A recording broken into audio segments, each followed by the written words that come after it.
ஒவ்வொரு மாதமும் 3வது சனிக்கிழமைகளில் நடைபெற இருக்கின்ற பெரிய புராண தொடர் உரை தொடக்க விழாவை இனிதே தொடங்குகின்றோம். முதல் நிகழ்வாக நமது ஆலய ஓதுவமூர்த்தி அவர்கள் இறைவணக்கம் பாடி நிகழ்ச்சியை தொடங்கி வைக்கிறார்கள். திருச்சிற்றம்பலம்.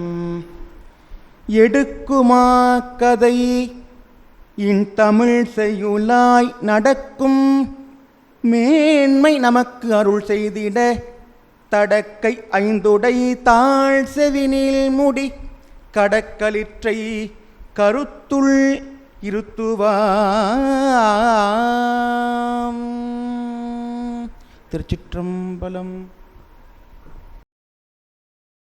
இந்த தொடக்க விழா நிகழ்வை எங்களது பன்னீர் திருமண வளர்ச்சிக் கழகத்தின் சிறப்பு தலைவராகவும் இருந்து எங்களை வழிநடத்தி வருகின்ற மேனாள் மின்துறை இயக்குனர் மா வெங்கடாச்சலம் அவர்களை தலைமையேற்று நடத்தி தருமாறு அன்போடு கேட்டுக்கொள்கின்றேன். அதை நான் வழிமொழிகிறேன். முதல் நிகழ்வாக எங்களது பன்னீர் திருமண வளர்ச்சிக் கழகத்தின் செயலாளர் திரு கு கார்த்திகேயன் அவர்கள் வந்திருந்தவரை இங்கே வரவேற்று மகிழ்கிறார்கள். திருச்சிற்றம்பலம். அருள்மிகு ஓசை கொடுத்த நாயகி உடனுரை அழகிய திருச்சிற்றம்பலமுடையான் திருவருளோடும் 63 நாயன்மார்களின் குருவருளோடும் இன்று நடைபெறும் பெரிய புராண தொடர் உரை தொடக்க விழாவிற்கு வருகை தந்துள்ள அடியார் பெருமக்கள் அனைவரையும் எனது பணிவான வணக்கங்கள். தில்லை அம்பலத்தே ஆடும் சிவபெருமான் தெய்வ சேக்கிழார் பெருமானுக்கு உலகெல்லாம் என அடியெடுத்து கொடுக்க பாடப்பெற்றதே இம்மாபெரும் காவியமான பெரிய புராணம். பெரிய புராணம் என்பது 63 நாயன்மார்களின் வரலாற்றை கூறும் நூல் மட்டுமல்ல, அது தமிழர்களின் வாழ்வியல் நெறியை மாசற்ற பக்தியையும் உலகிற்கு பறைசாற்றும் ஒப்பற்ற காவியமாகும். பெரிய புராணத்தை எழுத்தெண்ணி படிப்பதற்கு நமக்கு கிடைத்துள்ள ஒரு அரிய வாய்ப்பு இது. அனைவரும் பயன்படுத்தி கொள்ளுமாறு கேட்டுக்கொள்கிறோம். இந்த இனிய ஆன்மீக நன்னாளில் எங்களது அழைப்பினை ஏற்று இங்கே வருகை தந்துள்ள சிறப்பு விருந்தினர்களை பன்னீர் திருமுறை வளர்ச்சிக் கழகம் மற்றும் நால்வர் நற்பணி மன்ற சார்பாக இருக்கரம் ஊர்கூப்பி வரவேற்கிறேன். தங்களுடைய பொன்னான நேரத்தை ஒதுக்கி இந்த விழாவிற்கு வருகை தந்துள்ள எங்களது ஓய்வு பெற்ற மின்துறை இயக்குனரும் சிறப்பு தலைவருமான திரு மா வெங்கடாச்சலம் ஐயா அவர்களையும், பன்னீர் திருமுறை வளர்ச்சிக் கழக தலைவர் சிவத்திரு இரா சஞ்சீவி அவர்களையும் மனதார வரவேற்கிறோம். அடுத்து சேக்கிழாரின் சிந்தனைகளை, நாயன்மார்களின் பக்தி பெருக்கை தன் இனிய தமிழ் வளத்தால் நமக்கு அமுதமாக வழங்க வருகை தந்துள்ள மதிப்பிற்குரிய தர்மயாதீன புலவர், நற்றமிழ் நாவலர், நாவரசர், தமிழாகர், பேராசிரியர் முனைவர் திரு மு சிவசந்திரன் ஐயா அவர்களை நல்வரவு கூறி வரவேற்கிறேன். இந்த தெய்வீக பணி எந்தவித தடையுமின்றி சிறப்பாக நடைபெற பொருளுதவி செய்து அறப்பணியில் தங்களை இணைத்து கொண்ட பெருமதிப்பிற்குரிய நிகழ்ச்சி புரவலர் காஞ்சிபுரம் திரு பன்னீர்செல்வம் ஐயா அவர்களையும் நெஞ்சார வரவேற்கிறேன். தொண்டர் சீர் பரவுவர் என்று சேக்கிழா பெருமான் போற்றிய சிவனடியார் பெருமக்களாகிய உங்கள் அனைவரையும் தாய்மார்களையும் வருக வருக என வரவேற்கிறேன். அடுத்ததாக இந்த நிகழ்ச்சியின் அறிமுக உரை நிகழ்த்த துணைத் தலைவர் அவர்களை அன்போடு மேடைக்கு அழைத்து என் வரவேற்புரையை நிறைவு செய்கிறேன். நன்றி, வணக்கம். திருச்சிற்றம்பலம். அடுத்த நிகழ்வாக மேடையிலே வீற்றிருக்கின்ற விருந்தினர்களுக்கு மரியாதை செய்யும் முகத்தான் நமது அழைப்பை ஏற்று இங்கே இந்த தொடர் சொற்பொழிவை நிகழ்த்த வந்திருக்கின்ற பேராசிரியர் பிருந்தைக்கு பன்னீர் திருமுறை வளர்ச்சிக் கழகத்தின் செயலாளர் சிறப்பு தலைவர் இயக்குனர் ஐயா அவர்கள் முன்னாடி போற்றி மகிழ்விக்கிறார்கள்.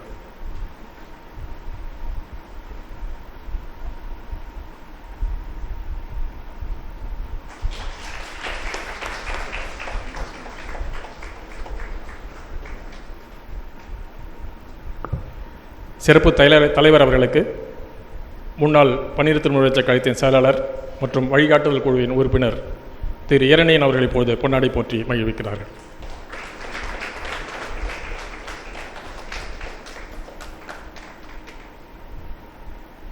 பன்னிரு திருமுறை கழகத்தின் தலைவர் திரு சஞ்சீவி அவர்கள் இப்பொழுது இரணியன் ஐயா அவர்களுக்கு பொன்னாடை போற்றி மகிழ்விக்கிறார்.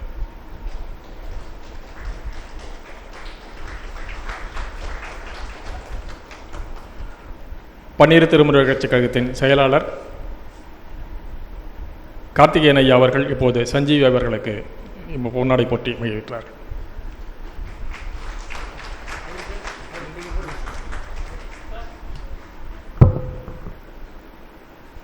பன்னிரு திருமுறை கழகத்தின் செயலாளர் அவர்களுக்கு பன்னிரு திருமுறை கட்சியின் பொருளாளர் பரமசேகர் அவர்கள் இப்போது பொன்னாடை போற்றி மகிழ்விக்கிறார்.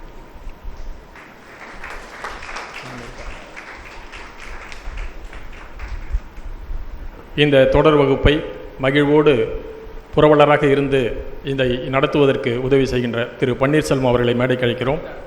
அன்னார் அவர்களை கைத்தட்டி இந்த மேடைக்கு அழைக்கிறோம். அன்னார் அவர்களுக்கு நமது மின்துறை இயக்குனர் முன்னாள் முன்னிலை இயக்குனர் வெங்கடாச்சலம் அவர்கள் பொன்னாடை போற்றி அவர்களை மரியாதை செய்கிறார்கள்.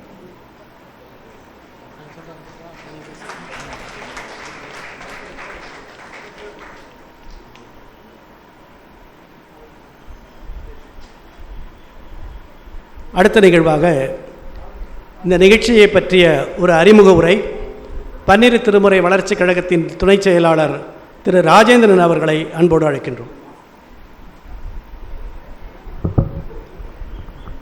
திருச்சிற்றம்பலம். உலகளாம் உணர்ந்து ஓதற்கரியவன் நிலவுலாவிய நீர்மலி வேலியன் அலையில் சோதியன் அம்பலத்தாடுவான் மலர் சிலம்படி வாழ்த்தி வணங்குவோம். அடியார் பெருமக்களே, அனைவரையும் அன்போடு வணங்கி மகிழ்கின்றேன். பன்னிரு திருமுறை வளர்ச்சிக் கழகம் எதற்காக எந்த குறிக்கோளோடு தொடங்கப்பட்டதோ அந்த குறிக்கோளை மிக செம்மையாக இன்று நடத்தி வருவது அனைவருக்கும் தெரிந்த விஷயம். தொடர்ந்து சித்தாந்த வகுப்புகளையும் தலபுராண வகுப்புகளையும் தர்மயாதீனம் சார்பாக நடத்தப்படுகின்ற திருமுறை இசை வகுப்பினையும் மிகச் சிறப்பாக தொடர்ந்து இந்த பன்னிரு திருமுறை வளர்ச்சிக் கழகம் நடத்தி வருகிறது. எங்களது பெரு விருப்பமான பெரிய புராண ஒரு தொடர் சொற்பொழிவு ஒரு 10 நாள் நடத்த வேண்டும்.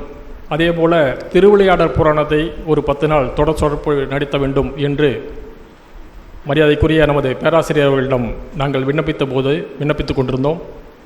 அது பற்றிய நிகழ்ச்சியை வடிவமைப்பதற்கு தயாராக இருந்தபோது அன்னார் அவர்கள் 10 நாள் தொடர் சொற்பொழிவு வேண்டாம், மாதம் ஒரு நாள் தொடர் சொற்பொழிவாக நான் நடத்தி தருகிறேன் என்று பெரிய மனதோடு இந்த வகுப்பினை நடத்துவதற்கு இங்கே ஒப்புதல் அளித்தார்கள்.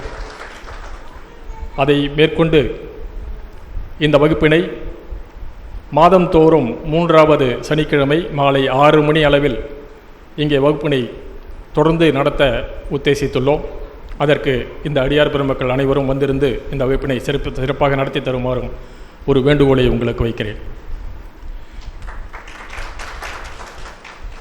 பெரிய புராணம் பற்றிய பல செய்திகள் நமக்கு ஏற்கனவே அறிமுகமாகி இருக்கும். ஆனால் ஐயாவின் மூலமாக நமது பெரிய புராணத்தின் உள்ள ஆழ்ந்துள்ள மறைந்துள்ள சில கருத்துக்களை, அதனுடைய உண்மையான பொருளை, அதில் இருக்கிற சித்தாந்த கருத்துக்களை நாம் அறிய வேண்டி பெரும் விருப்பம் கொண்டுள்ளதனாலே இந்த வகுப்பினை ஏற்பாடு செய்திருக்கிறோம். இது வகுப்பு அல்ல, ஒரு சொற்பொழிவு. இது தொடர் சொற்பொழிவாக இங்கே நிகழ இருக்கிறது.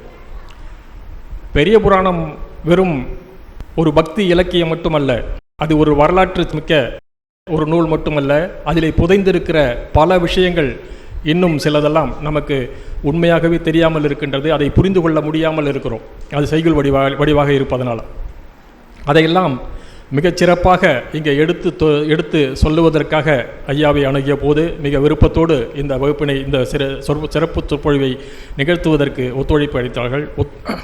அதற்காக மீண்டும் ஒரு முறை பன்னிரு திருமுறை வளர்ச்சிக் கழகத்தின் சார்பாகவும் நால்வர் நற்பணி மன்றத்தின் சார்பாகவும் இங்கே குழுமி இருக்கின்ற அடியார்கள் சார்பாகவும் எங்களது நன்றியை அவரது திருவடிகளிலே சமர்ப்பிக்கின்றோம். தொடர்ந்து இந்த வகுப்பினை நடத்துவதற்கு நாங்கள் உத்தேசித்திருந்த போது இந்த வகுப்பினை நான் பொறுவலராக இருந்து நடத்தி தருகிறேன் என்று அந்த பொறுப்பினை ஏற்றுக்கொண்ட சிவத்திரு பன்னீர்செல்வம் அவர்களுக்கு நமது நன்றியை தெரிவித்துக் கொள்கின்றோம். அன்னார் அவர்கள் இந்த வகுப்பினை பற்றி கேள்விப்பட்ட பிறகு உடனடியாக அந்த வகுப்பினை நான் ஏற்று நடத்தி தருகிறேன் என்று ஒப்புதல் அளித்தார்கள். அதிலும் அவர்கள் சென்னையிலிருந்து மிக சிரமப்பட்டு இப்போது வந்து இங்கே இந்த நிகழ்ச்சியை கலந்து கொண்டிருக்கிறார்கள். அவர்களுக்கு சிறப்பான ஒரு நன்றியை பன்னீர் திருமறை வளர்ச்சி கழகமும் நால்வர் நற்பணி மன்றமும் தெரிவித்துக் கொள்கிறது. இந்த வகுப்பினை யாரும் மிஸ் பண்ணிடக்கூடாது. ஏனென்றால் தெரியாத விஷயங்களை ஆல்ரெடி பெரிய புராணத்தை பற்றி நிறைய சொற்பொழிவுகள் இருக்கின்றன. யூடியூப்பை திறந்தால் நிறைய சொற்பொழிவுகள் கிடைக்கும். இருந்தாலும் சிவச்சந்திரன் ஐயா மூலமாக அதனை கேட்பதற்கு நாமெல்லாம் பெரும் பாக்கியம் செய்திருக்கிறோம். அதனாலே இந்த வகுப்பினை தொடர்ந்து அனைவரும் பங்கேற்று இந்த வகுப்பினை சிறப்பாக நடத்தி தருமாறு உங்களிடம் வேண்டுகோளையும் வைத்து அடுத்த நிகழ்வுக்கு சொல்கின்றோம். இங்கே இந்த நிகழ்ச்சியை முன்னிலை வைத்து கொண்டிருக்கின்ற எங்களது பன்னீர் திருமறை வளர்ச்சி கழகத்தின் தலைவர் ஐயா சஞ்சீவி அவர்களை இப்போது இங்கே முன்னிலை உரை நிகழ்த்துமாறு அன்போடு கேட்டுக்கொள்கின்றேன். திருச்சிற்றம்பலம். பெருமதிப்பிற்கும் மரியாதைக்கும் உரிய இந்நிகழ்ச்சியின் தலைவரும் பன்னீர் திருமறை வளர்ச்சி கழகத்தின் சிறப்பு தலைவரும் NLC இந்தியா நிறுவனத்தின் மின்துறை இயக்குநராக செயலாற்றி ஓய்வு பெற்றிருக்கின்ற மரியாதைக்குரிய திரு வெங்கடாச்சலம் ஐயா அவர்களே, ஆலோசனை குழு உறுப்பினர்கள் திரு திருஞான சம்பந்தமூர்த்தி, திரு மா கார்த்திகேயன், நண்பர் திரு இரணியன் ஆகியோர்களே, பன்னீர் திருமுறை வளர்ச்சி கழகத்தின் செயலாளர் திரு கார்த்திகேயன் அவர்களே, பெரிய புராணம் தொடருரை என்ற தொடர் சொற்பொழிவை ஒவ்வொரு மாதமும் வந்து நிறைவாக செய்ய இருக்கின்ற தலைமை ஆதீன புலவர் அவர்களே, உபயதாரராக இருந்து உதவுகின்ற திரு பன்னீர்செல்வம் அவர்களே, சான்றோர்களே, மெய்யன்பர்களே, நால்வர் நற்பணி மன்ற உறுப்பினர்களே, இந்த இனிய மாலை வேளையிலே உங்களை வணங்கி மகிழ்கின்றேன். சைவ சமய ஸ்தோத்திர நூல்களிலே ஒரு சேர அனைவருக்கும் பிடித்த நூல் பெரிய புராணம். இன்றைக்கும் தேவார பாடல்களிலும் எழும் சந்தேகங்களுக்கு சேக்கிழார் என்ன சொல்கிறார் என்பதை அறிந்து அதற்கு மாற்று கருத்து இல்லை என்பதாக சந்தேகம் முடிவுக்கு வரும் நாயன்மார்களை பற்றிய செய்திகளை சொல்லும் ஒரு புராணம் எழுதுவதற்காக அவர்களது பிறப்பிடங்களுக்கு நேரில் சென்று நாடு, ஊர், சாதி, தொழில் போன்ற அவர்களது விவரங்களை சேகரித்து பெரிய புராணம் நூலை இயற்றினார் என்பது செய்தி. நாயன்மார்களை பற்றி தெரியாத செய்திகளை அவர் பெரிய புராணத்தில் சொல்லவில்லை என்பதும் சில பாடல்களின் மூலம் தெளிவாகின்றது. எனவே சைவ பெருமக்கள் அனைவரும் தெரிந்து கொள்ள வேண்டிய ஒரு அவசியமான நூலாக கருதப்படுவது பெரிய புராணம். இந்நூலை பற்றிய சொற்பொழிவுகள் தொடர்ந்து நிறைய இடங்களில் நடைபெற்று வந்தாலும் வந்திருக்கின்ற திரு சிவச்சந்திரன் ஐயா சொல்வது போல கேட்பதும் மிக இனிமையாக ஒன்றாகும். சொல்ல வந்த கருத்தை ஆழமாக மக்கள் மனதில் பதிய வைக்கும் திறமை படைத்தவர் நமது பேராசிரியர் அவர்கள். இவர் இங்கு வந்து பெரிய புராணம் பற்றி சொற்பொழிவு ஆற்றுவது நமது சங்கத்திற்கும் நெய்வேலிக்கும் பெருமை சேர்ப்பதாக அமையும். இந்த தொடக்க விழாவை சிறந்த விழாவாக நடத்த எண்ணி சங்கத்தின் சிறப்பு தலைவர் அவர்களை அழைத்த போது மிகவும் மகிழ்ச்சியோடு ஒப்புதல் தந்தார்கள். இந்நிகழ்ச்சிக்காக வேறு வேலைகளை எல்லாம் ஒதுக்கிவிட்டு இங்கு வந்திருக்கிறார்கள். அவர்களுக்கும் என்னுடைய நன்றியினை தெரிவித்துக் கொள்கின்றேன். அதுபோலவே எனது நண்பர் இரணியன் அவர்களும் கும்பகோணத்திலிருந்து இந்த நிகழ்ச்சிக்காக இங்கு வந்திருக்கின்றார்கள். அவர்களுக்கும் எனது அன்பை தெரிவித்துக் கொள்கின்றேன். இந்நிகழ்ச்சியை தொடர்ந்து தொய்வில்லாமல் நடக்க வேண்டும் என்று விரும்புகின்றோம். அது மெய்யடியார் ஆகிய உங்களிடம்தான் உள்ளது. தொடர்ந்து எல்லா உரை நிகழ்விலும் அடியார் பெருமக்கள் அனைவரும் தவறாமல் வந்திருந்து இந்நிகழ்ச்சி சிறப்பாக நடைபெற உதவுமாறு அன்போடு வேண்டி கேட்டுக்கொள்கிறேன். இந்த நல்ல வாய்ப்புக்கு நன்றி கூறி விடைபெறுகிறேன். நன்றி, வணக்கம்.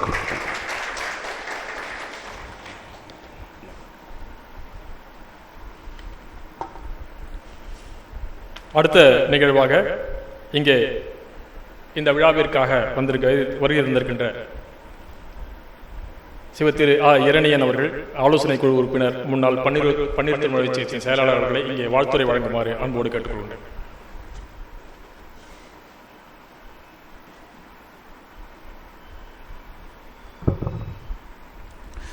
திருச்சிற்றம்பலம். உலகலாம் உணர்ந்து ஓதற்கரியவன், நில உலாவிய நீர்மலி வேணியன், அழகில் சோதியன் அம்பலத்தாடுவான், மலர் சிலம்படி வாழ்த்தி வணங்குவான்.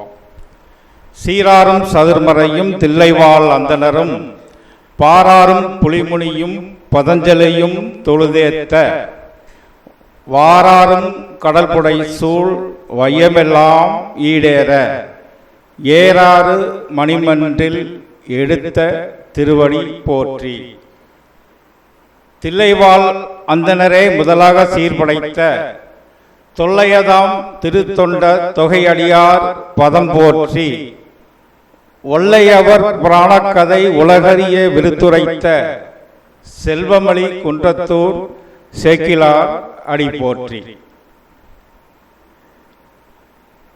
எனது அன்பிற்குரிய மெய் அன்பர்களே, ஆன்றோர்களே, சான்றோர்களே, உங்கள் அனைவரையும் பணிவன்புடன் வாழ்த்தி வணங்குகிறேன். இன்றைய நாள் ஒரு நன்னாள். இந்த அருமையான மாலை பொழுதினிலே ஆடல் வல்லாளின் திருவருளால் பெரிய புராண தொடர் உரையின் துவக்க விழா இங்கே நடைபெற்றுக் கொண்டிருக்கிறது. சிவனடியார்கள் நிரம்பி இருக்கின்ற இந்த திருச்சபையையும், ஆன்றோர்கள் நிறைந்திருக்கின்ற இந்த சபையையும், இவ்வளவு சிரமம் எடுத்து இங்கு வந்திருக்கும் பேராசிரியர் முனைவர் சிவச்சந்திரன் ஐயா அவர்களையும், நமது சிறப்பு தலைவர் வெங்கடாச்சலம் ஐயா அவர்களையும்,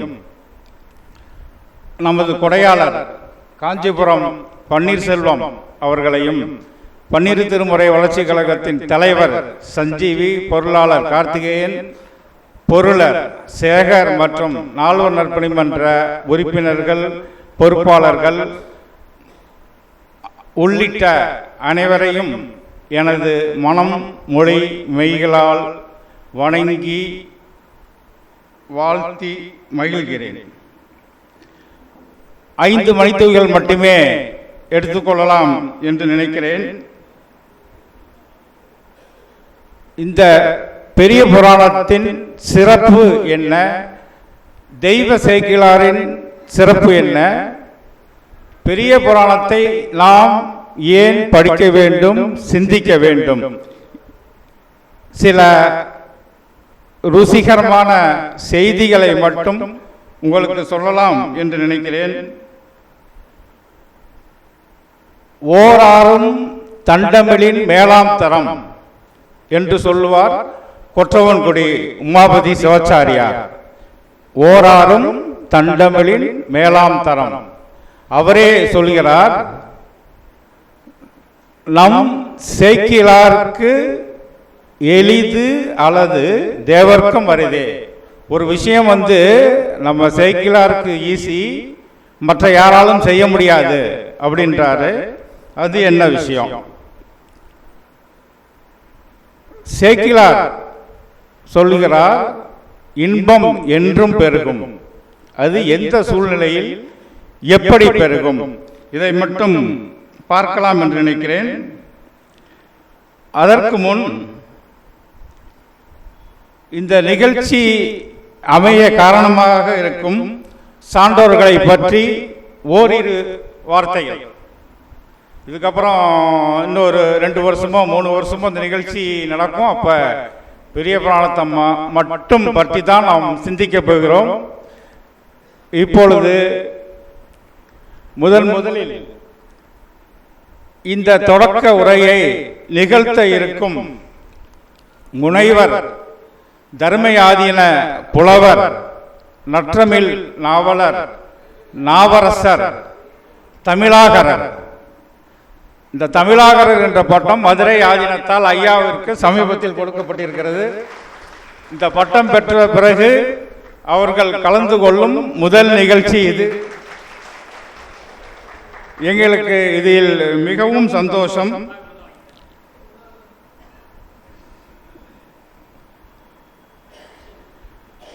ஐயாவிற்கும் இந்த திருமுறை அரங்கத்திற்கும் நெய்வேலிக்கும் நடராஜர் ஆலயத்திற்கும் மிகுந்த தொடர்பு இருக்கிறது.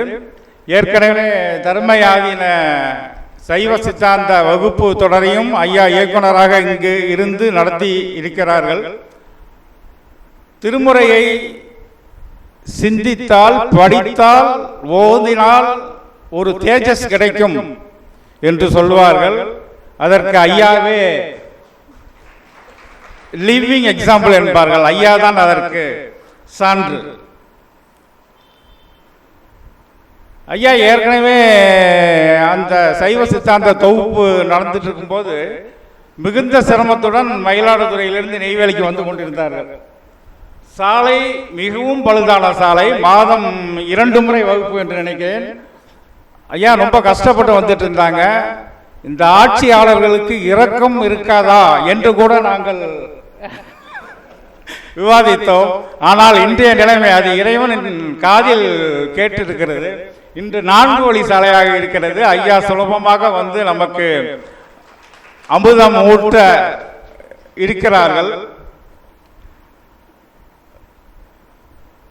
ஆயிரக்கணக்கான சொற்பொழிவுகள், தொடருரைகள், வழக்காடு மன்றங்கள் இதன் மூலமாக தன்னை இளமையாக வைத்துக் கொண்டிருக்கிறார்கள் ஐயா.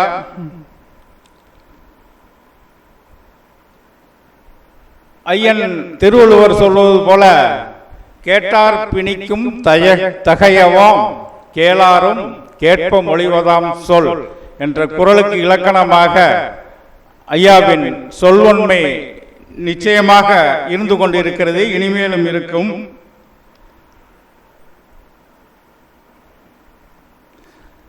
இந்த நிகழ்ச்சிகள் மட்டுமல்லாமல் ஐயா கணினி துறையிலும் யூடியூப் மற்றதிலையும் ஆக்டிவாக இருக்கிறார்கள். தூர்தர்ஷனில் நிறைய நிகழ்ச்சிகள் வந்து கொண்டிருக்கிறது. ஐயாவின் புதையல் நிகழ்ச்சி நீங்கள் கேள்விப்பட்டிருப்பீர்கள் என்று நினைக்கிறேன். புதையல் என்று ஒரு நிகழ்ச்சி தினமும் தமிழ் ஆர்வலர்களுக்காக ஒரு நிகழ்ச்சியை நடத்தி கொண்டிருக்கிறார்கள். அதில் மிகவும் அரிய கருத்துக்களை எளிதாகவும் இனிதாகவும் எல்லோருக்கும் புரியும்படியுமாக சொல்பவர்கள் ஐயா. எனக்கு மிகவும் பிடித்த ஒரு நாள் நிகழ்ச்சி புதையல் 14. அந்த நிகழ்ச்சியில் கவிதையை பற்றி ஐயா சொல்கிறார்கள். கவிதை இப்ப நம்ம வாழ்க்கையில் நடக்கும் அன்றாட நிகழ்ச்சிகளை உரைநடையாக சொல்லலாம், கவிதையாகவும் சொல்லலாம். 4-5 பக்கங்களில் உரைநடையாக சொல்லுவதை 4-5 வரிகளில் கவிதையாக சொல்லிவிடலாம். ஆனால் இந்த காலத்தில் யாரும் லெட்டர் எழுத கூட கஷ்டப்படுற இந்த காலத்தில் கவிதை எழுதுவது கொஞ்சம் கஷ்டம்தான்.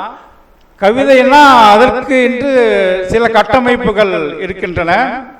கவிதை என்றால் என்னென்ன இருக்கும் இதெல்லாம் ஐயா சொன்னது, நான் சொல்ல ஐயா சொன்னதை ஐயா சொன்ன மாதிரி சொல்வதற்கு நான் முயற்சி செய்கிறேன்.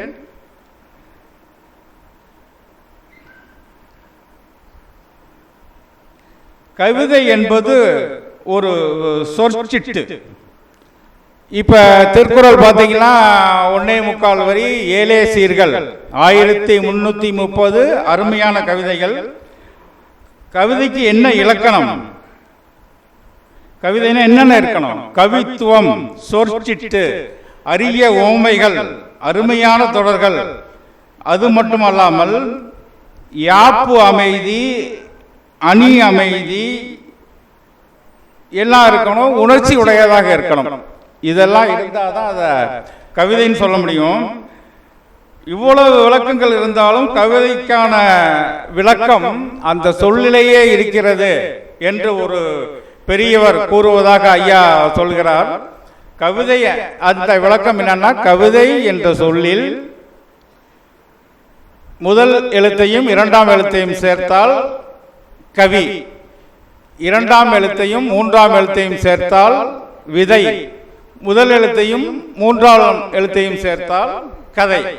அதாவது ஒரு கவி ஒரு கதை என்ற விதையை எடுத்து விரிவித்தால் அது கவிதை அப்படின்னு ஒரு பெரியவர் சொன்னதாக ஐயா சொல்கிறார்கள். இதில் எந்த அரசியல் கலப்பும் இல்லை.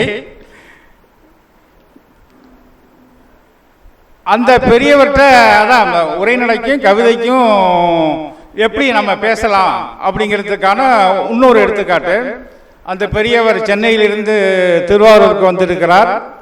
திருவாரூரில் அவரது அன்னையின் சமாதிக்கு சென்றுவிட்டு மதிய விருந்து மன்னார்குடியில் அமைச்சர் மன்னை நாராயணசாமி வீட்டில் அவர் அருந்த வேண்டும். இரவு சென்னைக்கு திரும்ப வேண்டும். அப்பொழுது அந்த நிருபர் கேட்கிறார், உங்களுடைய பயண திட்டம் என்ன ஐயா என்று கேட்கிறார். அவர் அதை இப்போ நம்மளாக இருந்தால் ஒரு 4-5 வரையில் சொல்லுவோம். அவர் சொன்னது அன்னை மன்னை சென்னை. இப்பொழுது உங்களுக்கு அந்த பெரியவர் யார் என்று புரிஞ்சிருக்கும். அந்த மாதிரி மிகவும் எளிதாக மிகவும் இனிமையாக ஐயா கருத்துக்களை சொல்வார்கள். எனவே நாமும் இதை போல் சிந்தித்து தமிழை யோசித்து தமிழை நேசித்து பூசித்து அந்த அழகு தமிழில் சொல்லில் உயர்ந்த தமிழ் சொல்லை நாமும் பயன்படுத்துவோம் என்பது ஐயாவின் அவா. இதை போல் நிறைய நாம் கேட்க காத்து கொண்டிருக்கிறோம். ஐயாவின் தொடர் உரையை கேட்பதற்கு செவிமடுக்க காத்து கொண்டிருக்கிறோம். நன்றி ஐயா.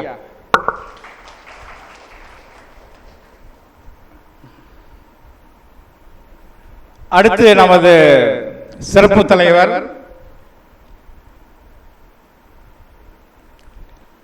இந்த பெரிய புராணத்தின் மேன்மை கருதியும் இந்த தொடர் உரையை நிகழ்த்த இருக்கும் சிவச்சந்திரன் ஐயா அவர்களின் உயர்வை கருதியும் நமது சிறப்பு தலைவர் சேலத்திலிருந்து இந்த நிகழ்ச்சிக்காக இங்கே வந்திருக்கிறார்கள். ஆங்கிலத்தில் தலைமை பண்பிற்கு எடுத்துக்காட்டாக 2 சொற்றொடர்கள் உண்டு. Don't be a dreamer, be the dream. கனவு காணாதீர்கள், நீங்களே கனவாக இருங்கள். 2வது சொற்றொடர் don't be a messenger, be the message. ஒரு செய்தியை சொல்பவராக இருக்காதீர்கள், அந்த செய்தியே நீங்களாக இருங்கள்.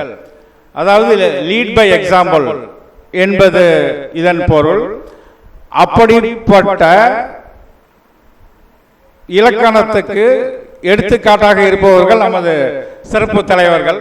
சிறப்பு தலைவர் திரு வெங்கடாச்சலம் ஐயா அவர்கள். அவர் தொட்ட காரியம் எல்லாம் வெற்றிதான். ஏனென்றால் அவருடைய பணி என்னை நன்றாக இறைவன் படைத்தனன், தன்னை நன்றாக தமிழ் செய்யுமாறே என்று சொல்லி 3000 பாடல்கள் தந்த திருமூலரின் வழிவந்த பணி. நாமார்க்கும் கொடியெல்லோம் நமனை அஞ்சோம் என்று சொன்ன அற்புத கிழவரின் வழிவந்த பணி. எல்லாவற்றையும் இழந்தாலும் உன்னை நீ இழக்காதே என்று சொன்ன பட்டினத்தார் வழிவந்த பணி. உலகத்தின் உன்னத எண்ணங்கள் அனைத்துக்கும் உரிய பணி. ஐயா அவர்களுக்கு நன்றி. அடுத்ததாக நமது கொடையாளர் திரு காஞ்சிபுரம் பன்னீர்செல்வம் அவர்கள் கருப்பா சேப்பா என்று நமக்கு தெரியாது. அவர்களுக்கு நெய்வேலி எப்படி இருக்கும் என்று தெரியாது என்று நினைக்கிறேன். ஆனால் அவர் செய்யும் பணி தமிழ் பணி, அறப்பணி, ஆன்மீக பணி. ஒரு பாடல் ஒன்று, மழை கொடுக்கும் கொடையும் ஒரு 2 மாதம், வயல் கொடுக்கும் குடையும் ஒரு 3 மாதம், பசு கொடுக்கும் குடையும் ஒரு 4 மாதம், பார்த்திபனாம் கண்ணனுக்கோ 4 மாதம் என்பார்கள். அதுபோல ஐயா அவர்கள் இந்த பணிக்காக 3 வருடம் அல்லது பெரிய புராண தொடர் வரை முடியும் வரை நமக்கு கொடையளிக்க இருக்கிறார்கள். அவர்களுக்கு நன்றி. நமது புதிய பொறுப்பாளர்கள் பன்னிரு திருமுறை வளர்ச்சி கழகத்தின் பொறுப்பாளர்கள் அருமை நண்பர் சஞ்சீவியும் கார்த்திகேயனும் பொறுப்பெடுத்த பிறகு நடைபெறும் முதல் நிகழ்ச்சி எது அருமையாக ஏற்பாடு செய்து நல்ல முறையில் செய்திருக்கிறார்கள். அவர்களுக்கும் நால்வர் நற்பணி மன்ற உறுப்பினர்களுக்கும் மற்ற பொறுப்பாளர்களுக்கும் எனது வாழ்த்துக்களும் நன்றிகளும். இப்பொழுது நான் சப்ஜெக்டுக்கு வந்துலாம் நினைக்கிறேன். பெரிய புராண சிறப்பு ஓராறும் தண்டமிழின் மேலாம் தரம் என்கிறார் கொற்றவன்கொடி உமாபதி சிவாச்சாரியார். அந்த ஓரு ஆறு என்ன? 6 புத்தகங்களை அவர் குறிக்கிறார். வள்ளுவர் நூல், அன்பர் மொழி வாசகம், தொல்காப்பியமே, தெல்லு பரிமேலழகர் செய்த உரை, ஒல்லிய சீர் தொண்டர் புராணம், தொகு சித்தி. இந்த 6 நூல்கள் திருக்குறள், திருவாசகம், தொல்காப்பியம், பரிமேலழகர் உரை. திருக்குறளுக்கு ஈடான பெருமை பரிமேலழகர் செய்த உரைக்கும் கொடுக்கிறார்கள். அடுத்து சீர்தொண்டர் புராணம், அடுத்து சிவஞான சித்தியார். இந்த 6 நூல்களும் தமிழ் இலக்கியத்திற்கும் அறத்திற்கும் இலக்கணத்திற்கும் மேலான நூல்கள் என்று கூறுகிறார் உமாபதி சிவாச்சாரியார். மகாவித்வான் மீனாசுந்தரம் பிள்ளை சொல்லுவார், தெய்வ மனம் கமலும் செய்யுளெல்லாம். பெரிய புராணத்தை பற்றி சொல்லும்போது செய்யுள் முழுவதும் தெய்வ மனம் கமலும், பக்தி சுவை சொட்ட சொட்ட படைத்த நனிவளவ என்று சொல்வார்கள். காவியங்கள் பல மாதிரியான காவியங்கள் இருக்கிறது. சில காவியங்களில் நாம் உலகை காணலாம், சில காவியங்களில் நாம் கடவுளை காணலாம், சில காவியங்களில் உயிரை காணலாம். ஆனால் மூன்றும் உலகமும் உயிரும் கடவுளும் ஒருங்கே பெற்றது ஒரு சில காவியங்களே. அதில் பெரிய புராணமும் ஒன்று. பெரிய புராணம் தான் அந்த காப்பியங்களில் 5 காப்பியங்கள், 3 புராணங்கள் சொல்கிறார்கள். பெரிய புராணம் மட்டுமே தனித்தமிழ் நூல். ராமாயணம், மகாபாரதம், மணிமேகலை, சிலப்பதிகாரம் போன்ற காப்பியங்கள் இருந்தாலும் தனித்தமிழ் நூல் பெரிய புராணம் மட்டுமே. புராணங்களில் கந்த புராணம், விளையாடல் புராணம், பெரிய புராணம் இருந்தாலும் அது ரெண்டுமே வடமொழியின் தழுவல்கள். பெரிய புராணம் மட்டுமே தனித்தமிழ் நூல். இரண்டாவது, சேக்கிழார்க்கு ஒரு விஷயம் எளிது என்று உமாபதி சிவாச்சாரியார் கூறுகிறார். அது என்னவென்றால், கரங்கடலை கை நீத்து கொலை எளிது. கடலை கை நீத்து கொலை எளிது. முன்னீர் கடற்கரையின் நொய்மணலை எண்ணி அளவிடலாம். கடலை கட்டி பிடிச்சிடலாமா, அந்த மணல் துகள்களை எண்ணி அளவிடலாம். பெருங்கடல் மேல் வரும் திரையை 1, 2 எண்ணி பிரித்தெழுதி கடை இலக்கம் பிரித்து விடலாம். அந்த கடல்ல வர்ற அலைய கூட எண்ணிடலாமா? தருங்கடலின் மீனை அளவிடலாம், வான தாரகையை அளவிடலாம். கடல்ல உள்ள மீன் எவ்வளவு எண்ணி விடலாமா? வானத்தில் உள்ள நட்சத்திரங்களையும் எண்ணிவிடலாம். ஆனால் சங்கரன் தாள் தன் சிறங்கொள் திருத்தொண்டர் புராணத்தை அளவிட நம் சேக்கிழார்க்கு எளிது அல்லது தேவர்க்கும் அரிதே. அதாவது இறைவன் பெய்யும் அடியார் பெருமையும் அளவிட முடியாத அடியார் பெருமையையும் சேக்கிழார் மட்டுமே சொல்ல முடியும், அது தேவர்களாலும் செல்ல முடியாது என்கிறார் உமாபதி சிவாச்சாரியார். அடுத்து சேக்கிழார் சொல்கிறார், என்றும் இன்பம் பெருக ஒன்று காதலித்து உள்ளமும் ஓங்கிட மன்றுளார் அடியார் அவர் புகழ் நின்றதெங்கும் நிலவி உலகலாம். இன்பம் எப்ப பெருகும் அப்படின்னா, இந்த அடியார்களின் கதையை படித்தால் இன்பம் பெருகும். அதன் மூலம் ஒன்று காதலித்து உள்ளம் ஓங்கிடலாம் என்கிறார். அந்த சிவபெருமானை மட்டுமே வணங்கினால் நம் உள்ளம் ஓங்கிடும். மன்றுளார் மற்றும் அவர் அடியார், மன்றுளாரையும் அடியாரையும் ஒன்றா கொண்டு வராங்க. மன்றுளார் அடியார் அவர் வான்புகள் நின்றது எங்கும் நிலவி உலகலாம், இன்றும் நிற்கிறது. இந்த அடியார்களோட காலம் 6ஆம் நூற்றாண்டுக்கு முற்பட்ட காலம். 6ஆம் நூற்றாண்டுக்கு முற்பட்டு 2 அடியார்கள் காலம்தான் தெரிகிறது. 6ஆம் நூற்றாண்டு முதல் 12ஆம் நூற்றாண்டு வரை. இது 12ஆம் நூற்றாண்டில் எழுதப்பட்டது பெரிய புராணம். அன்று எழுதிய பெரிய புராணத்தை 21ஆம் நூற்றாண்டில் இன்று நாம் சிந்திக்கிறோம், படிக்கிறோம். இன்று ராக்கெட் விடும் நேரம் பிரைவேட் ராக்கெட்டே விட்டாங்க. விக்ரம் 1 ஸ்கை ரூட் என்ற பிரைவேட் கம்பெனி வாரம் ராக்கெட்டே விட்டாச்சு. இந்த ராக்கெட் விட்ட இந்த காலத்திலும் இந்த பெரிய புராணத்தின் புகழ் என்றும் நிற்கும். நாம் அனைவரும் உய்ய இந்த பெரிய புராணத்தை சிந்திப்போம், படிப்போம். நன்றி, வணக்கம். நன்றி. அடுத்த நிகழ்வாக எங்களை எல்லாம் தன்னுடைய பாராட்டுகளாலே எல்லா நிகழ்வுக்கும் அருகிலே இருந்து எங்களை வழிநடத்தி வந்த, இன்றும் வழிநடத்தி கொண்டிருக்கின்ற பன்னிரு திருமுறை வளர்ச்சி கழகத்தின் சிறப்பு தலைவர், மேனாள் மின்துறை இயக்குனர் சிவத்திரு மா வெங்கடாச்சலம் அவர்களை அன்போடு தலைமை உரையாற்ற அன்போடு அழைக்கிறோம்.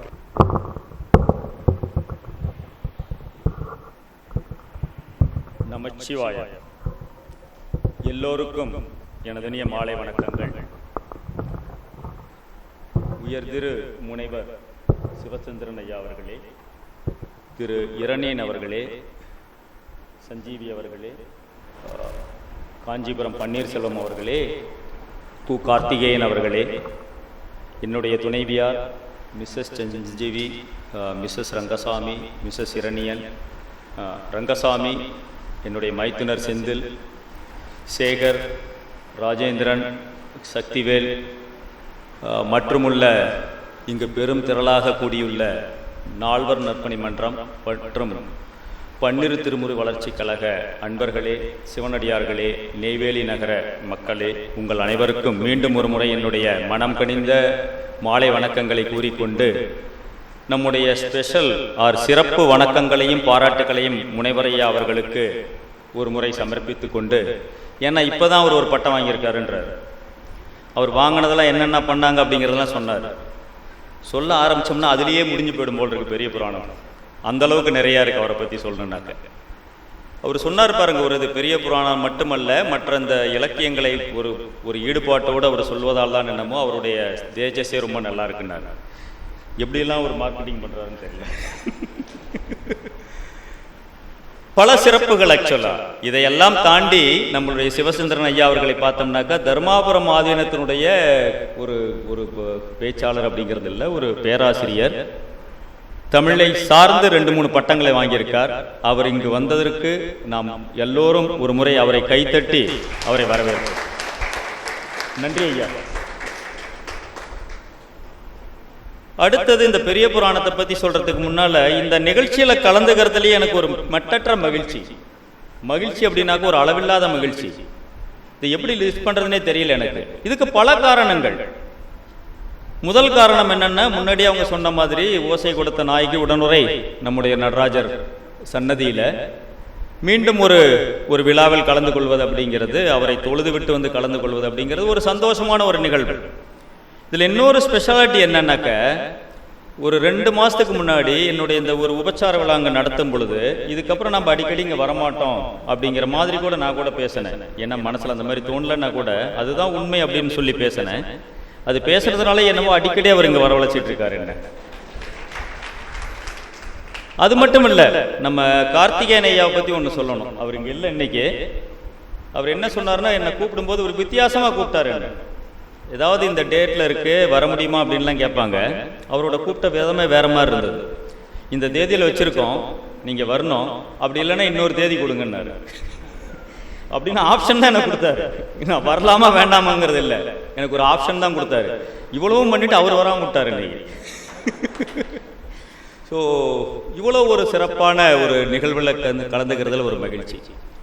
இரண்டாவது ஒரு மகிழ்ச்சி என்னன்னாக்க, உண்மையிலேயே சொல்கிறேன், இந்த சிவனடியார்கள், இந்த பன்னிரு திருமுறை வளர்ச்சி கழகம் மற்றும் நாளடி நற்பணி மன்றத்தோட அடியார்கள் உங்களுடன் இப்படி பேசுவது, ஒரு உரையாடுவது, ஒரு அளவலாவது அப்படிங்கிறது வந்து ரொம்ப ரொம்ப ரொம்ப சந்தோஷமான விஷயம். ஏன்னா எப்படின்னு எனக்கு தெரியல, உங்களை பார்க்கக்குள்ளையோ இல்லை உங்களையெல்லாம் பேசக்குள்ளையோ இல்லை உங்ககிட்ட இப்படி ஒரு கருத்தை பரிமாறிக்கிறது இல்லையோ அவ்வளோ ஒரு சந்தோஷம் பொங்கி வருது. உங்களை பற்றி பேசினா நான் நிறைய பேசிகிட்டே இருக்கலாம், பல விதமாக இதை பேசலாம். நீங்கள் இப்போ செய்த அவ்வளவு காரியங்களையும் சொல்லுவது அப்படிங்கிறது இயலாத காரியம். அதையெல்லாம் தாண்டி ஒரே ஒரு விஷயத்தை மட்டும் சொல்கிறேன். ஏன்னா எவ்வளவோ செஞ்சுட்டீங்க நீங்கள், அந்த குடமுழுக்கு விழாவிலிருந்து மற்ற செயல்கள்லேருந்து எல்லாத்தையும் இந்த ஆலயத்திற்கு சிறப்பாக செய்த நீங்கள் ஒரு வருஷத்துக்கு முன்னாடி தான் நானும் இரணியனும் டிஸ்கஸ் பண்ணோம். நல்லா எனக்கு ஞாபகம் இருக்குது.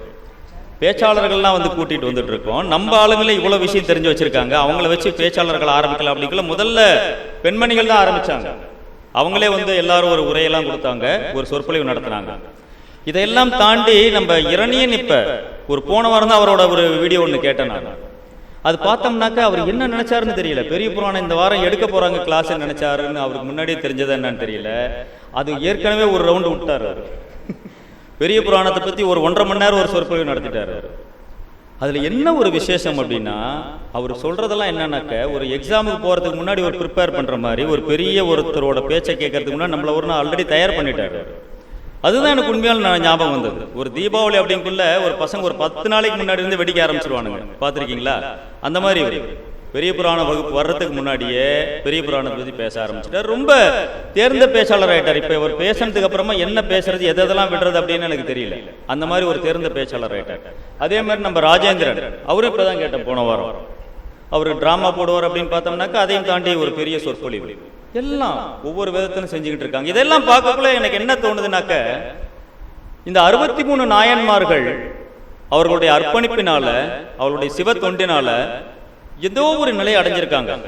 அவங்களெல்லாம் ஒரு ஒலிம்பிக் பிளேயர்ஸ் லெவலில் எடுத்துக்கிட்டிங்கன்னா, எங்களுடைய இந்த சிவபுரம் சிவனடியார்கள்லாம் ஸ்டேட் லெவல் பிளேயர்ஸ். இவங்களுக்கு ஒரு சின்ன ட்ரைனிங் கொடுத்தீங்கன்னா அடுத்த லெவலுக்கு போயிடுவாங்க. அதுக்கு நீங்கள் தாங்க ஏதாவது பண்ணுவாங்க. ஸோ இவர் ஒரு கோச் மாதிரி. இப்போ நம்ம ஸ்டேட் லெவல் பிளேயர்ஸை, இந்த மாதிரி பேசுகிறவங்கள, இந்த மாதிரி ஒரு கருத்துக்கள் இருக்கவங்கள அடுத்த லெவலுக்கு கொண்டு போகிறது. அதனால உங்களோடு சேர்ந்து அளவலாவது அப்படிங்கிறது வந்து ஒரு மிக மிக ஒரு சந்தோஷமான விஷயம். அடிமனதில் ஒரு ஆழமான ஒரு சந்தோஷம் ஏற்படும். அந்த மாதிரி ஒரு விஷயம். இதையும் தாண்டி பெரிய புராணத்தை பற்றி எல்லாரும் முன்னாடியே பேசிட்டாங்க, என்னென்ன சிறப்புகள். என்னோட கண்ணோட்டத்தில் ஒரு 2-3 சிறப்புகள் நான் பேசுகிறேன். நான் அந்த பெரிய புராணத்தை பற்றி ஒரு வகுப்பு, ஒரு தேர்ந்த ஆசிரியர் ஒருவர் அப்படிங்கிறதுவே ஒரு பெரிய விஷயம். என்ன இந்த பெரிய புராணத்தில் ஒரு பெரிய சிறப்பு, ஏன் இது பெரிய புராணம்? நிறைய கேள்விகள். அதை பற்றி பேசணும் அப்படின்றதுக்கு அப்புறமா மனதார உட்காந்து ஒரு என்னை மறந்து நான் கொஞ்ச நேரம் ஆராய்ச்சி பண்ணேன். என்னது ஒரு பெரிய புராணத்தில் ஒரு பெரிய விஷயங்கள், எவ்வளவோ படிச்சிருக்கோம். இந்த புராணத்துக்கு அப்படி என்ன ஒரு சிறப்பு? முதல்ல பெரிய புராணத்தை பற்றி நான் பேசணும் அப்படிங்குள்ள என் மனசில் தோணுது என்னன்னா, எங்கள் பாட்டி 99 வயசு வரைக்கும் இருந்தாங்க. கடைசி காலம் வரைக்கும் அவங்களே உழைச்சி சாப்பிட்டாங்க, எல்லா வசதியும் இருந்தோம். அவங்க அடிக்கடி சொல்கிற ஒரு வார்த்தை பெரிய புராணம். எப்படி அங்கே பாடி பெரிய புராணம் தெரியும்னு ஆச்சரியப்படாதீங்க. யாராவது அவங்ககிட்ட வந்து கதை சொல்ல வந்தாங்கன்னா, நாயம் சொல்ல வந்தாங்கன்னா, ஏன் உன் புராணத்தை பாட வந்துட்டியா, என் புராணமே பெரிய புராணமாக இருக்கு. அது எதுக்காக சொல்லுவாங்கன்னா, தேவையில்லாத கதையை நம்மகிட்ட வந்து கொட்டக்கூடாது அப்படிங்கிறதுக்காக. இதில் ஒரு சின்ன ஒரு மேன்மையான ஒரு கருத்து இருக்கு. ஒரு எளிய முறைக்காக நான் சொல்லிட்டேன்னு உங்களுக்கு ஒரு நகைச்சுவாய் சொல்லிட்டா கூட, என்னை பற்றி நான் அறிவது, என்னை பற்றி நான் உணர்வது தான் எனக்கு முக்கியம் அப்படின்னு அந்த பாட்டி அன்னைக்கே எனக்கு சொல்லியிருக்காங்க. என்னுடைய புராணம் தான் பெரிய புராணம் அப்படிங்கிறது என்ன அர்த்தம்னாக்க, என்னை பற்றி நான் உணர வேண்டும் அப்படிங்கிறது தான் தலையாய கடமை. அதுதான் சொல்லியிருக்காங்க. இதையெல்லாம் ஒரு பக்கம் வச்சுட்டு, இந்த பெரிய புராணத்தினுடைய சிறப்பு என்ன, ஒரு சாதாரண மனிதனோட ஒரு கண்ணோட்டத்தில் எடுக்குது. என்ன மாதிரி படித்த அறிஞர்கள் அவங்கெல்லாம் என்ன வெவ்வேறு ஆங்கிள் எடுப்பீங்க. இந்த பெரிய புராணங்கிற பேரே ஒரு சிறப்பு, இந்த பெரிய புராணங்கிற பேரே ஒரு செய்தி. இந்த பெரிய புராணம் அப்படிங்கிறதே ஒரு ஆழமான கருத்து. என்ன அது பெரிய புராணம்? புராணம் தானே மற்றதெல்லாம். கடவுளை பற்றி பாடினாலே புராணம். கடவுளுக்கு சேவை செய்தவர்களை, தொண்டர்களை பற்றி பாடினா பெரிய புராணம். அது எப்படி கடவுளோட தொண்டர்களை பற்றி பாடினா பெரிய புராணம். அதுதான் செய்தி. இந்த செய்தியை சொல்றதுக்காக ஒரு சின்ன நிகழ்வுக்கு உங்களை கூட்டிட்டு போறேன் நான். நமக்கு எல்லாரும் தெரியும் ராமானுஜம் ஆச்சாரியார் ஸ்ரீரங்கத்தை ஆண்டன்னு சொல்லக்கூடாது, அந்த வைணவ சமயத்தை ஒரு நல்ல நிலைக்கு எடுத்து சென்றவர்கள் மிகவும் முக்கியமானவர் ராமானுஜர். அவரோட தாய்மாமனோட பேரு திருமலை நம்பி. திருமலை நம்பி நம்ம ராமானுஜரோட தாய்மாமன். அவர் இருக்கிற இடம் திருமலை. ராமானுஜருக்கு பல விதத்திலும் ராமாயணத்திலிருந்து மகாபாரதத்திலிருந்து பல இதிகாசங்கள் இது எல்லாத்தையுமே சொல்லி கொடுத்தவர் திருமலை நம்பி. அவ்வளவு ஒரு தேர்ந்த மனிதர், தேர்ந்த புலவர். இந்த மாதிரி இவருக்கு ராமானுஜர் படிச்சுட்டு ஒரு சமயம் ஸ்ரீரங்கம் போகும்போது அவரு ஸ்ரீரங்கத்தில் ஆச்சாரியா ஆயிட்டார், அவர் தலைவர் ஆயிட்டார். தலைவர் ஆனதுக்கு அப்புறமா ஒரு தடவை இவர் திருப்பதி போறார். யாரு? ராமானுஜர் திருப்பதி போறார். திருப்பதி மேல திருமலை நம்பி இருக்கார். இவர் திருப்பதி வராரு அப்படிங்கிற விஷயம் திருமலை நம்பிக்கு தெரிஞ்சிருக்கு. இப்ப ராமானுஜர் அப்படிங்கிற ஒரு ஆச்சாரியார், தலைவர், அவரை வரவேற்கணும். இவர் என்ன பண்ண போறாரு அப்படின்னு எல்லாரும் அவரை கொஞ்சம் கவனமா பாக்குறாங்க. திருமலை நம்பி என்ன பண்ண போறாரு? ஏன்னா அவர்கிட்ட பழகணும், படிச்சவர் அவர். திருமலை நம்பிக்கிட்ட பாடம் படிச்சவர் ராமானுஜர். இவர் கீழ் திருப்பதிக்கு போறாரு. அவர் மேல் திருப்பதியில இருந்து கீழே வந்துட்டாரு திருமலை நம்பி. எல்லாருக்கும் ஒரே ஆச்சரியம், என்னடா அது இவர் வரவேற்க வந்துட்டாரு அப்படின்னு சொல்லிட்டு. முதல்ல பார்த்தா ராமானுஜரும் திருமலை நம்பி ரெண்டு பேரும் பேசிட்டாங்க, மகிழ்வை பரிமாறிக்கொண்டார்கள். பரிமாறிக்கொண்டு முடிச்சதும் முதல்ல ராமானுஜர் பார்த்து கேட்ட கேள்வி, நீங்க ஏன் மேல இருந்து வந்தீங்க? ஒரு சிறியவரை அனுப்பியிருக்கலாமே, அவரோட நான் வந்திருப்பேன், வந்து உங்களை பார்த்திருப்பேன் அப்படின்னு. இந்த கேள்விக்கு ராமானுஜர் சொன்ன பதில் 2 லைன்ல எழுதியிருக்காங்க. இந்த 2 லைனோட அர்த்தம் தெரிஞ்சிட்டோம்னா பெரிய புராணத்துக்கு ஏன் பெரிய புராணம் பேர் வச்சாங்கிறதுல உண்மையா விளங்கல. ராமானுஜரை பார்த்து திருமலை நம்பி சொல்றார், நானும் அப்படித்தான் நினைச்சேன், ஒரு சிறுவனை அனுப்பலான்ட்டு. என்னுடைய குடிலை விட்டு வெளியே வந்தேன், அந்த திருமலையை முழுதும் பார்த்தேன், அந்த திருமலையிலேயே சிறியவன் நான் தான், அதனால் நானே வந்தேன் அப்படிங்கிறார். அந்த சிறுமலையிலேயே சிறுவன் நான் தான் அவர் எப்ப சொன்னாரோ, மனதார உணர்ந்து சொன்னாரோ, அந்த கணம் அவர் எல்லாரை விட பெரியவராகிவிட்டார். எவன் ஒருவன் தன் மனதால் நான் இன்னும் சிறியவன் என்று மனதால் ஏற்றுக்கொள்கிறானோ, இன்னும் நான் படிக்க வேண்டியது நிறைய இருக்கின்ற நினைக்கிறானோ, எவன் ஒருவன் இன்னும் நான் செய்ய வேண்டிய காரியம் நிறைய இருக்கிறது என்று நினைக்கிறானோ, எவன் ஒருவன் நான் இன்னும் திருத்துண்டு ஆற்ற வேண்டும் என்று நினைக்கிறானோ, அவன்தான் பெரியவன். அதுதான் பெரிய புராணம். கடவுளாக இருந்து கடவுள் மேன்மையை சொல்லுவது மேலல்ல, ஒரு மனிதனாக இருந்து கடவுள் நிலை அடைய வேண்டும் அப்படின்னு முயற்சி பண்ணாங்க பாத்தீங்களா, அதனாலதான் அது பெரிய புராணம். இன்னும் எளிதா சொல்லணும்னாக்க, பொருளை சேர்த்து பெரியவரானவர்களை விட பொருளை துறந்து பெரியவரானவர் ரொம்ப பெரியவராயிடுவார். இதுதான் அர்த்தம். பெரிய புராணம் அப்படிங்கிறது அந்த பெரிய அப்படிங்கிற பேர் வெச்சதிலேயே சேக்கிலார் இருந்து ஒரு பெரிய செய்தியை சொல்லியிருக்காரு. யாரெல்லாம் திருத்தொன்று பண்றாங்களோ அவங்க தான் பெரியவங்க. 2வது செய்தி, இந்த செய்திக்கு கொஞ்சம் சிதம்பரம் வரைக்கும் போயிட்டு வருவோம். சிதம்பரம் ஆலயத்துக்கு நீங்க என்டர் பண்ணீங்கன்னாக்க, அந்த மெயின் வாசல், பிரதான வாயில், அதுல ஒரு சின்ன மண்டபம் இருக்கும். அந்த மண்டபத்துல லெப்ட் சைட்ல மேல பாத்தீங்கன்னாக்க சிவனோட 3 ரூபத்திலையும் படம் போட்டிருக்கும். யார் கவனிச்சிருக்கீங்கன்னு தெரியல. இந்த ஓவியம் ரொம்ப நாளா இருக்கும், அது நான் கேட்டிருக்கேன் அவங்க கிட்ட. இந்த ஓவியம் ஆரம்ப காலத்துல இருந்து அது போட்டிருக்காங்க, வரைஞ்சிருக்காங்க. ஒரு அழகான சித்திரம். முதல் சித்திரம் சிவனுடைய அரூபம், வெறும் வில்பமாலை மட்டும் இருக்கு. 2வது சித்திரம் ரூபம், நடராஜர் வடிவம். 3வது சித்திரம் சிவன். யாருக்காவது தெரியுமா அது என்ன ரூபம்னு? இதுக்கு பேரு ரூபாரூபம். சிவனை சிவனாக காட்சியளிப்பது, லிங்கமாக காட்சியளிப்பது ரூபாரூபம். இந்த 3 உருவத்தையும் அடுத்தது அந்த காலத்திலிருந்து வழி வழியா அவங்க போட்டிருக்கிறது. ஒரு யானை மேல ஒருத்தர் உட்கார்ந்து இருக்காரு, மக்கள்லாம் நின்றுட்டு இருக்காங்க. அந்த யானை ஒரு நகர்வலம் போகுது, கீழே சேக்கிலார்னு எழுதியிருக்காங்க. சேக்கிலார் யானை மேல உட்கார்ந்துருக்காரு, நகர்வலம் போறாருன்னு பார்த்தோம்னா ராஜா கீழே நின்றுட்டு இருப்பார். யானைக்கு கீழே ராஜா நிற்கிறார். யானை மேல சேக்கிலாரை உட்கார வச்சு நகர்பூரா அவரை கூட்டிட்டு போயிட்டு அரங்கேற்றம் பண்றாங்க. எவ்வளவு ஒரு உயரிய நிலையில் அவரை வைத்து பாராட்ட வேண்டும் என்று அந்த மன்னன் குலோத்துங்க நினைச்சிருந்தாக்க, அவரை நகர்வலம் கூட்டிட்டு போயிட்டு அரங்கேற்றம் சொல்றாரு. அவருக்கு ஒரு பட்டத்தை கொடுக்கிறார், உத்தம பல்லவராய. அது மட்டும் இல்லை, சிறப்பு என்னன்னா இந்த பெரிய புராணம் அரங்கேறியது சிதம்பரத்தில் இருக்கிற நடராஜர் ஆலயம். அந்த பெரிய புராணத்தை பற்றி நம்முடைய நடராஜர் ஆலயத்தில் நாம் அனைவரும் கேட்டு அடுத்த நிலை அடைய வேண்டும் அப்படின்னு நினைச்சோம் பாருங்க. அது எங்க இருந்து தோணுச்சுன்னு தெரியாது. நிச்சயமா ஐயாவுக்கு ஒரு பெரிய நன்றியை சொல்லணும். பன்னீர்செல்வம் ஐயாவுக்கு ஒரு பெரிய நன்றியை சொல்லணும். இது ஒரு இரண்டாவது செய்தி. இது போல பல செய்திகளை சொல்லலாம். பெரிய புராணத்துடைய பெருமை பற்றி சொல்லணும்னாக்க, தமிழில் ஒரு செம்மையான நூல், மற்ற எல்லாத்தையும் ஒதுக்கி வச்சிருங்க, ஒரு தமிழ் நூலாக அதை எடுத்து அலசி ஆராய்ச்சி பார்த்தீங்கன்னாக்க ஒரு குற்றமும் கண்டுபிடிக்க முடியாத ஒரு நூல். 4286 பாடலை அனலைஸ் பண்ணியிருக்காங்க. நான் சொல்லல, படிச்சு அனலைஸ் பண்ணி எழுதினவங்க சொல்லியிருக்காங்க. ஒரு வார்த்தை கூட ஒரு அமங்கலமான வார்த்தை உபயோகிக்காத ஒரு நூல், எந்த ஒரு வார்த்தையுமே இல்லைன்றாங்க. எப்படி அவரால் எழுத முடிஞ்சுன்னு தெரியல. இதையும் தாண்டி நம்ம இரணியன் சொன்னதுக்கு அப்புறம் தான் கொஞ்சம் அனலைஸ் பண்ணி பார்த்தேன். அவர் நிறைய சொல்லிட்டாரு, நிறைய இன்புட் கொடுத்துட்டாரு ஆல்ரெடி. டேட்டா சயின்ஸ் அப்படின்னு சொல்றாங்க இல்லைங்களா? இந்த டேட்டா சயின்ஸ்ல ரெண்டு முக்கியமான விஷயம் இருக்கு. முதல்ல என்னன்னாக்க பிரைமரி டேட்டா கலெக்ஷன் அப்படின்னு சொல்லுவாங்க. அதாவது நானே போய் எந்த இடத்துல அப்சர்வ் பண்ணி எந்த டேட்டாவை எடுக்கிறனோ அதுதான் உண்மையான 100% சுத்தமான டேட்டா.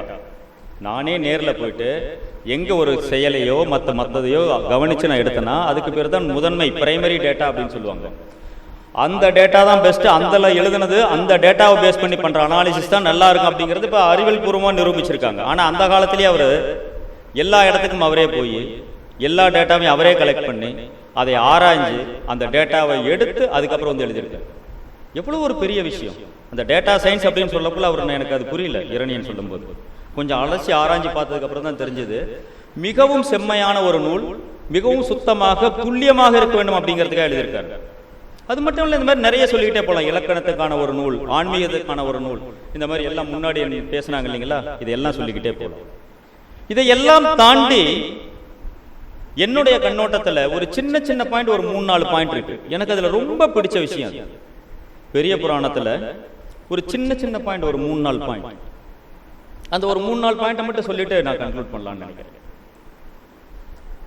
முதல் விஷயம், நாம் எல்லோரும் சமம் அப்படிங்கிறத 12ஆம் நூற்றாண்டிலே தெல்ல தெளிவா எழுதினவர் சேக்கிழார். நாயன்மார்கள் ஆவது இந்த தகுதிதான் இருக்கணும் அப்படின்னு இல்லை. ஏழையா இருந்தார்கள், பணக்காரர் இருக்கிறார்கள், அரசன் இருக்கிறான், குயவன் இருக்கிறான், வேடன் இருக்கிறான், விவசாயி இருக்கிறான், அந்தணன் இருக்கிறான், ஒரு பேரரசி இருக்கிறாள், ஒரு பெண்ணும் இருக்கிறாள், சாதாரண பெண்ணும். அப்படின்னா என்ன அர்த்தம்? எல்லாராலையும் அதை பண்ண முடியும். எல்லாரும் சமம். இந்த சமத்துவம், சமூக நீதி எல்லாம் சொல்றாங்க பாத்தீங்களா? இதை விட தாண்டி ஒரு படி மேல சிந்திச்சீங்கன்னாக்க இதோட உண்மையான பொருள் என்னங்கிறது தெரியும். இது சமம் அப்படின்னு ஒரே லைன்ல சொல்லிடுறது சமத்துவம்னு இல்லை. நம்முடைய கான்ஸ்டிடியூஷன் எழுதும் பொழுது 1948 இருந்து எழுத ஆரம்பிச்சாங்க. 50 வந்துட்டு நம்ம குடியரசு பண்ண அந்த டைம்ல இந்த கான்ஸ்டிடியூஷன் எழுதும் பொழுது 30 நாட்டோட கான்ஸ்டிடியூஷன் வந்து ரெஃபர் பண்ணாங்க. அரசியலமைப்பு சட்டம் 30 நாடுகளோட சட்டத்தை வந்து ரெஃபர் பண்ணிட்டு அதுக்கப்புறம் தான் எழுதினாங்க.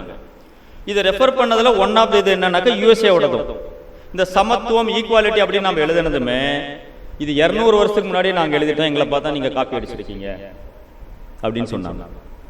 18ஆம் நூற்றாண்டுல எழுதப்பட்ட யூஎஸ்ஏவோட அரசியல் சட்டத்துல ஈக்குவாலிட்டி, சமத்துவம், சமூக நீதி அப்படிங்கிறது வந்து தலையாய எழுதப்பட்டது. அதை நீங்க அப்படியே எடுத்துட்டீங்க அப்படிங்கிற மாதிரி சொன்னாங்க.